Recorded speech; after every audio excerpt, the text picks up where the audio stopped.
जलद व अचूक बातम्यांसाठी पाहत रहा महामीडिया 24 सदैव तत्पर। निसर्ग संपन्न पर्यावरणाचा ध्यास घेऊन समाजसेवेचे व्रत घेतलेल्या रुकडी तालुका हातकणंगले येथील आधार फाउंडेशनचे स्वकष्टातून घनदाट झाडवेलींनी उभारलेल्या ऑक्सिजन पार्कला नांदणी तालुका शिरोळे येथील संस्थान मठाचे परमपूज्य जगद्गुरू स्वस्ती श्री जिनसेन भट्टारक पट्टाचार्य महास्वामी यांनी सदिच्छा भेट दिली। रुकडी तालुका हातकणंगले येथील आधार फाउंडेशन या समाजसेवी संस्थेमार्फत सन 2010 पासून वृक्षारोपण व वृक्ष संवर्धन करण्यात येत असून रुकडी रेल्वे स्टेशन जवळ 56 प्रजातीची एकूण 3500 झाडे लावण्यात आली आहेत।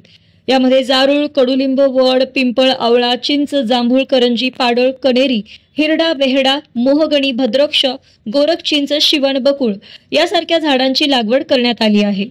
दर रविवारी 1 तास समाजासाठी या उपक्रमाअंतर्गत रुकडी पंचक्रोशीतील समाजसेवी ध्येयाच्या युवक युवती मार्फत झाडांची स्वच्छता, झाडांची छाटणी, झाडांना अळी करणे, औषध फवारणी करणे, पाणी घालणे यासारखे काम करण्यात येते। गेली 15 वर्षापासून आधार फाउंडेशन संस्थेने अविश्रांतपणे सुरू ठेवलेल्या वृक्ष संवर्धन सेवेला फलद्रुपी रूपे आले असून रुकडी, चोकाक, अतिग्रे या पंचक्रोशीत हजारो झाडे मोठ्या डौलाने झोका घेत आहेत। तर सिमेंटच्या जंगलात हरवलेल्या पंचक्रोशीतील हजारो ग्रामस्थांना लाखो लिटर ऑक्सिजन विना मोबदला देत आहेत। दरम्यान या संस्थेचे संस्थापक अध्यक्ष संदीप बनकर यांच्या विनंतीस मान देऊन नांदणी येथील संस्थान मठाचे परमपूज्य जगद्गुरू स्वस्ती श्री जिनसेन भट्टारक पट्टाचार्य महास्वामी यांनी या ऑक्सिजन पार्कला सदिच्छा भेट देऊन शुभाशीर्वाद व्यक्त केले।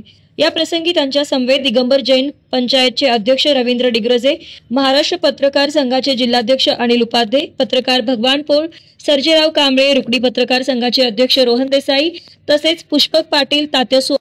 तर मग चला सबस्क्राइब करायला विसरू नका महामीडिया 24 न्यूज चॅनलला। महामीडिया 24 सदैव तत्पर।